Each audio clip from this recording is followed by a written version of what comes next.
All right, y'all, I've been wanting to install a shiplap ceiling in my powder room for ages, and it's finally time to do it. Installing shiplap is pretty easy if you have a basic understanding of how power tools work.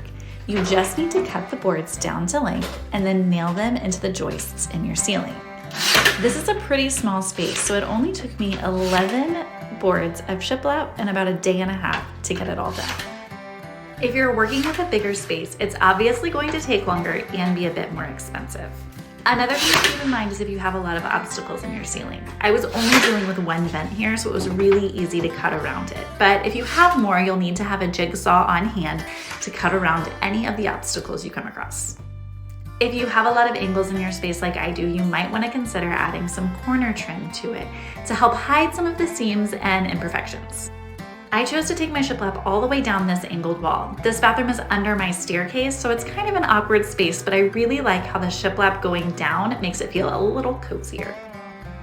As you're working, remember to do your best to put nails into studs or ceiling joints. It's not always possible, so you can use construction adhesive to help things stay in place, or just angle your nails so that they cross each other in the back. This will help hold them to the drywall and make sure they don't come loose over time. I know it looks like a lot of work, but installing all of this shiplap just took me about 3 or 4 hours. Once you have all of your boards installed, don't forget to caulk all of the seams where the boards meet the wall, and then add wood filler to all of the nail holes and all of the seams. It's a really important part in making sure it looks finished. Once that's done, you have to tackle the hardest part of the whole project, sanding it down. This is exhausting, and on the day that I did it, I had just finished doing shoulder day in my workout, so I was really tired.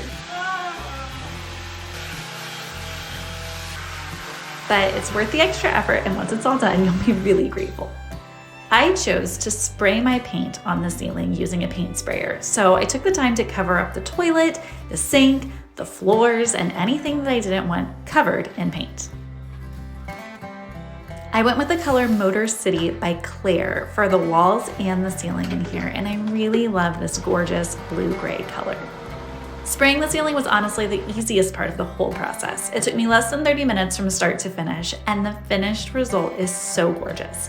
I'm so happy with how it turned out, and I can't wait to get to the next step, which is going to be installing some trim on the walls. Stay tuned for that project.